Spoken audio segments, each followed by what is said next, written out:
Jackson, Inside Greatness, and this is our first podcast of the year. And to everybody out there that's watching, Happy New Year. This is going to be an awesome year, 2019.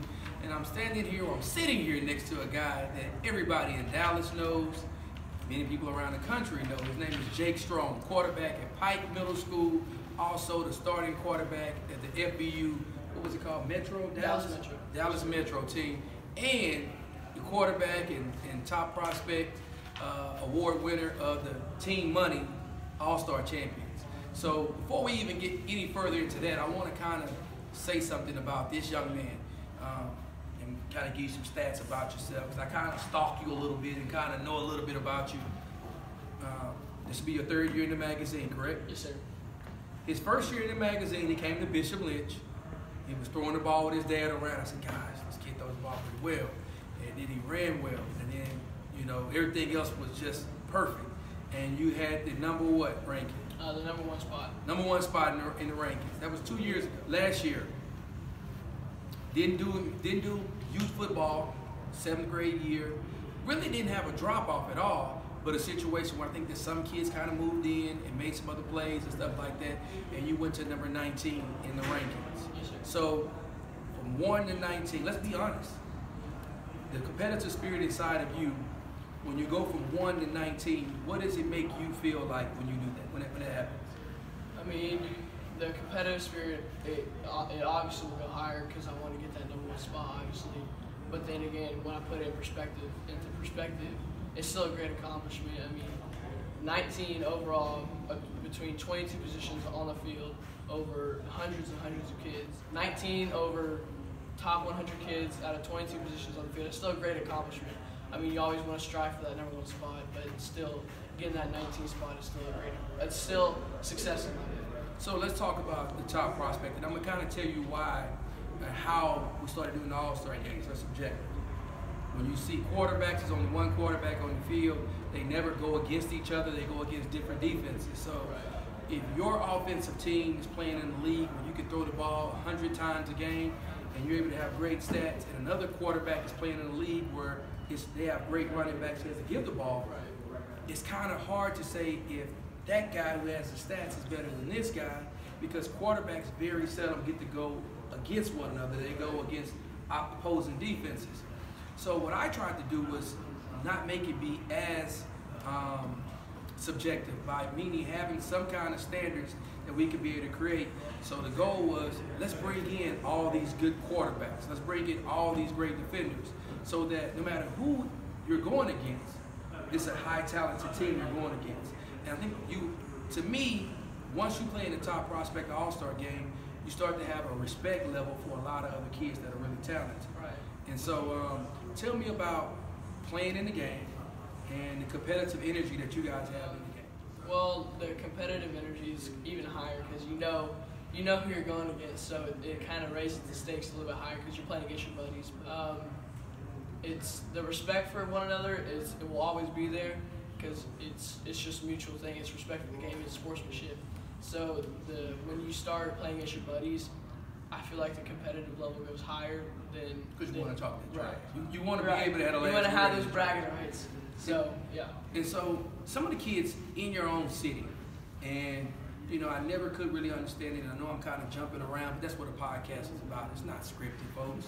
We're going to kind of talk about a lot of things, and the main objective is for you guys to know more about the greatness of this young man. And so I'm asking them questions that oftentimes I want to know, but I know you guys want to know as well. You guys had a lot of great talent in Dallas go play in Battle. Then you had a lot of great talent go play in FBU. Neither one won. Why is it, as the kid, why can't you guys get everybody to one governing body and make one move that's going to be the best move for Dallas? You had different organizations, different companies like Battle, and you have FBU, and they're competitors against each other. So I feel like they try to promote theirs as the best, and so it just attracts different athletes, different family groups. They go to different organizations based on what they're sold. You played in both. You played in Battle 2 years ago up under Coach Grubbs with YU, and then last year you played at FBU. Which one's better? Nobody's going to go out. Which one is better? Which one's better? I feel like they both give a great experience. When I played in the battle, I was playing up, so I didn't have much playing experience. But the hospitality for both, they're both really good. Which one's better? Because I don't really have an opinion on that. I feel like they're both equal. Because I liked both a lot. They both give you good relationships, good exposure, good intangibles. They both set you up for success. Because that was a real political answer right there. It was great by him. He did not knock battle. He did not knock FBU. He stayed very, very neutral. He gave both of them a lot of respect. My question I really wanted to know when I was getting it out of you was, why can't DFW? Because we have so much talent. And I saw John Carroll have talent go this way, and then I saw FBU have talent go this way.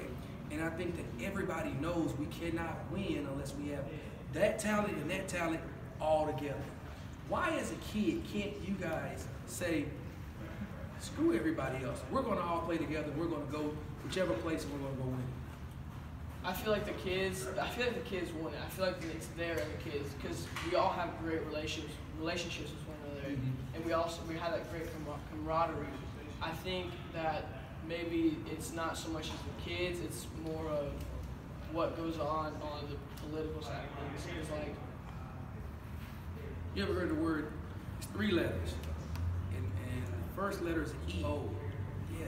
I feel like ego plays a big part. It's like the egos of all of us that have no more playing ability won't allow one situation to happen so we can go. So shout out to everybody that has programs, because those guys are working with kids. So from Corey to John Carroll, all those guys, this is not a knock against any of you guys. This is just somebody who's on the other end of it, who wants to see DFW, my home city, be able to go represent. And you never can go win versus the Florida, Georgias, and the Californias if you're half cocked. Right, and there's a lot of talent across this metroplex. And give me some touchdowns. Give me some of that stuff. I think I threw around 155 times, completed about 6-7% of those. A little bit over 1,000 yards, 11 touchdowns, and then a few rushing touchdowns and some yards there. So like I tell all those math teachers, if your football player or your basketball player is struggling with percentages, make it be something that he can apply it to. Make it be to where you can apply his passing attempts to his passing, how many were completed, and show him how to be able to do that. Every kid wants to know their shooting percentage, wants to know their passing percentage. Even people want to know their yards per carry. All those things can be great tools to be able to help a kid out on learning more about math. That's my teaching tool of the day. Back to those stats. Some of those games, you guys were blowing teams out. Yes. And so when you blow them out, you don't even play the whole game. This year was a little bit different. We had no backup quarterback, so I was able to play the whole game. It's unfortunate, right? Right. It is, but it isn't. Because it's unfortunate that there's not another kid to get that exposure when we have teams beating that bad, so there's not an opportunity for another kid to get that. But it's also another opportunity for me to maximize what I can do. It's being able to lead other groups and stuff like that. As a quarterback, that's going to be one of your best intangibles that you're going to have, is how you can be able to step in the huddle and have others that are great want to follow you and you be able to lead them. So many are saying, where you're scheduled to go to high school, maybe you go, maybe you don't go. Where you're scheduled to go, maybe you go, you don't go. We're in a new era now where kids want opportunities of getting on the field as fast as possible. Is that going to apply to you on making your decision on where you go to school, or is it just going to be a situation where you're most comfortable? I think it's going to be a situation where it's going to suit me best and set me up for not only success in football, but a success for life. Because at the end of the day, football is not life. Because one day, temporary. Football is temporary. Mm-hmm. So we have to make the best decision that will help me have those tools to continue on after football. So we've covered the gauntlet. We've talked about you with your stats. We've talked about you with CCE. We talked about you and your hunger, your inside, your drive. Tell me, when you think about quarterbacks across the country, whether it's pros or it's NFL, if you look at your film, what film could you look at of an NFL or a college guy and say, he reminds me of me? That's a good question. We don't worry about being humble right now. I would say like a Brett Favre. Brett Favre, gunslinger. Gunslinger. Never out of a game. Never a throw he's afraid to make. That's you. Yes, sir. Gonna play till he's 52 years old. That's the cool. That's it. Folks, let me tell you something about this kid. This is Jake Strong. This is the kid that everybody needs to know. If you don't know about him, you can go get a CCE magazine and read about him. And once you read about him, you can type into Google, you can type into YouTube, and you can see about him. But you need to see about this kid. This kid is a two-time kid that's going to our middle school showcase camp, and now this is going to be his last year of going to that. I look for this kid to continue to grow, not only physically, but also mentally, and with his athleticism. And we can't wait to see how he progresses over his high school career. This is Courtney Jackson with Jake Strong on Inside Greatness.